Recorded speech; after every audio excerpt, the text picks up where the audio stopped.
Well guys, we are back to the channel, and finally, Sucker Punch has literally said it in the public out loud. They have said it that they don't like what has happened with the Charlie Kirk situation, and they have finally made comments on this in an interview. It has taken them quite a long time, but finally the head studio, who said, literally joking about a person's death, is completely unacceptable, and they don't stand for this. This is the interview which was released on the Game File, and then it was also echoed on Kotaku, although Kotaku, again, once more, they blamed the fact that the person was fired because of right-wing pressure.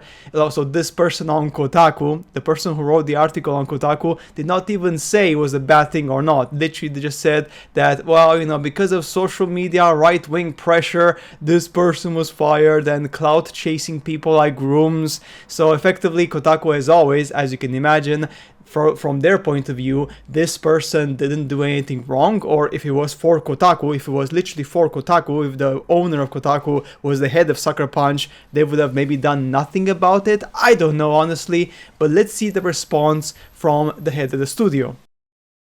Fleming said the following.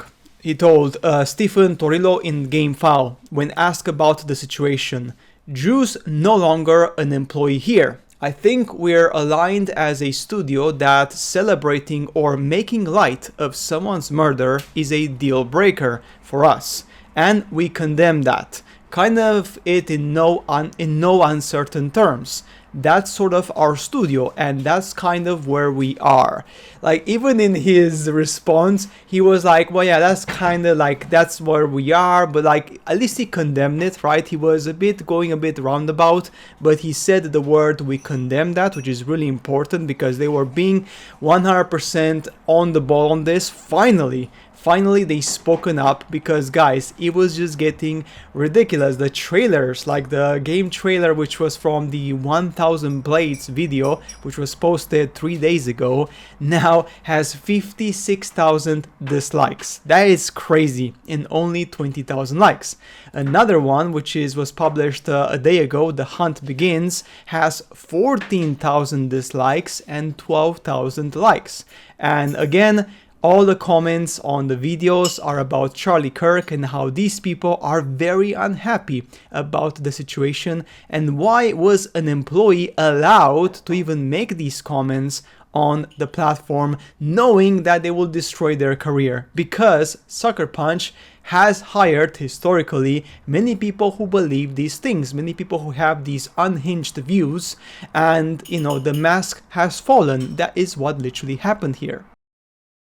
This is the further comments from the Kotaku article. Again, they're just literally kind of accusing the right-wing people that is because of them, that is their fault, that, you know, this person, this employee from Sucker Punch didn't do anything serious. This is what they wrote on the article on Kotaku.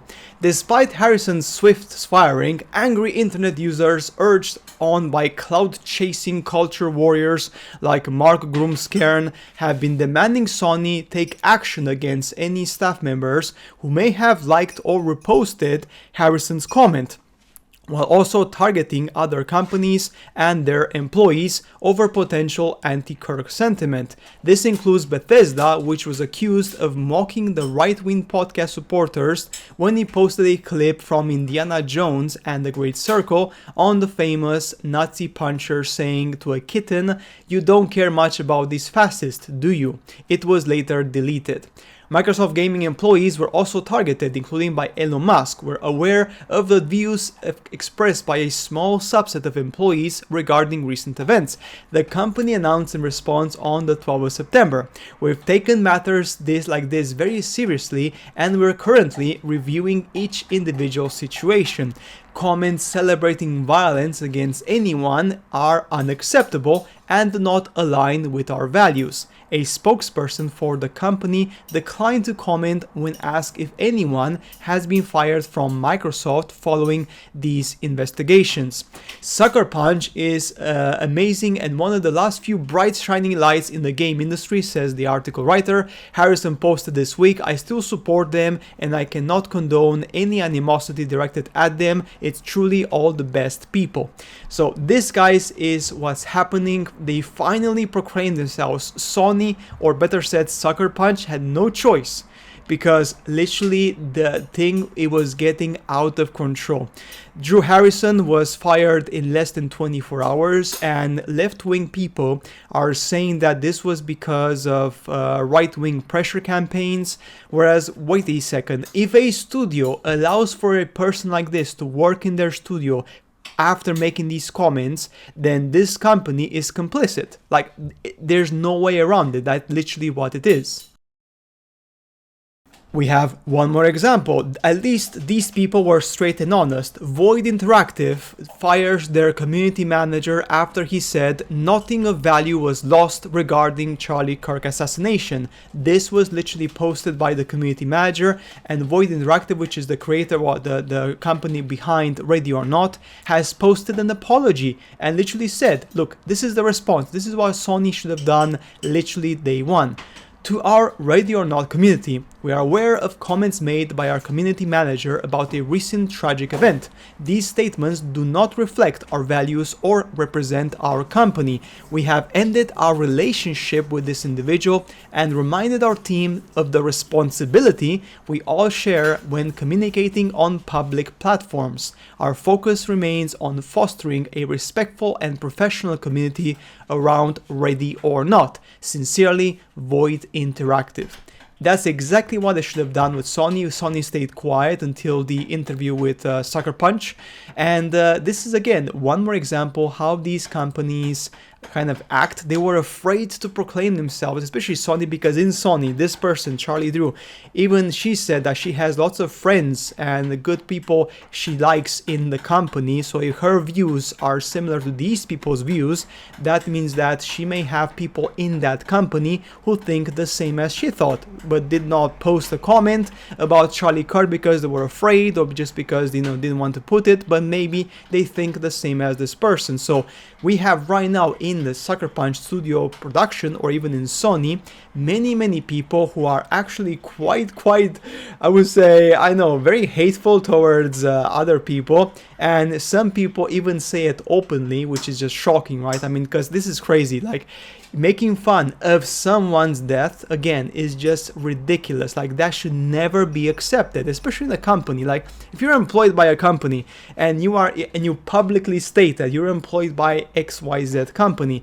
and then you go on social media and then you go on a rampage because of your political views and you mock people's families with your comments, of course it's not acceptable. It was never acceptable. Like, why do these people even think it was something that it's fine or it's okay or is not a problem? Again, that is just unacceptable.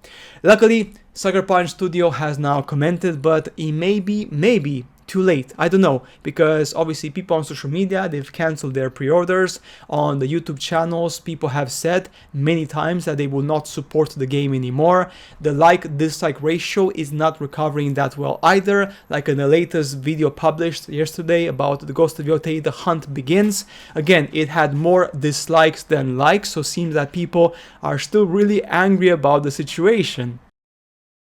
So guys, let this be again a very clear, very clear message to all game developers. If you hire political activists, this is what's gonna happen to your studio. It's a freaking ticking time bomb, because these people are very unhinged, and then when something happens that makes them really happy, they show their true colors.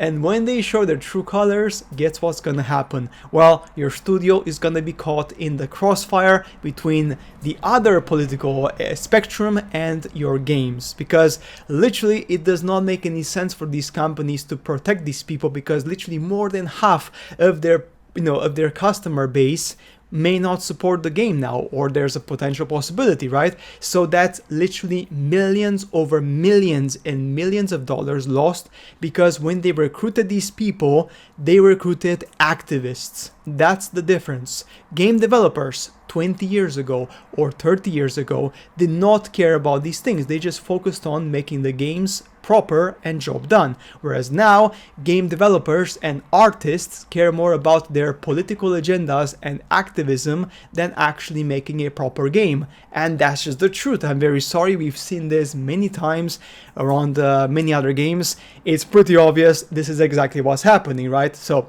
yeah guys, that's it for today's video on this one. I am happy that Ghost of Yotei developers Sucker Punch have stated openly that they condemn the event and this mocking, because they should condemn it. But maybe, just maybe, it may be a little too late, because they should have done this literally within 24 hours and put a statement out and said, we do not support this sort of behavior, we do not stand by this, we are a company which is going to be focusing on being honest and transparent and respectful. But they did not do that. The only thing they did is literally the head of the studio mentioning it, condemning it in an interview, but not even publicly posting it on their official channels. And this, my friends, is again a problem, because it shows that they're afraid. They are afraid to annoy some of their employees, and some of their employees may also be activists, so they're potentially harboring a number of people, I don't know how many, who have very similar sentiments to Harrison Drew. And that's the problem. Again, it's a ticking time bomb, because this can happen again. These activists can act up again and ruin your company. As one person said, a game developer which posted on a comment, very famous game developer, posted a comment on this on social media. He said, never hire activists for the success of your company, because activists only draw one thing: controversy and problems. And sometimes bad publicity is bad publicity, right? Because some people say there's no such thing as bad publicity. Well, actually there is, because sometimes the publicity you get may actually turn people back and they will not buy your game or your product, because you are literally encouraging this sort of behavior and you're not punishing the people who are doing this badly, right? So guys, that's it for today's video on this one. Impressive that they're actually speaking up. I am happy that they did that, of course, but maybe it's a little too late. Time will tell. The game is coming up in a couple of weeks, and of course I'm sure the game will be great and play well, but the problem is that the damage is done. And again, this just goes to show that right now people hired in these studios may be more of an activists than game developers, and that in the long term could be a massive problem for gaming studios. Anyways guys, that's it for today's video. As always, I shall see you later in the next ones.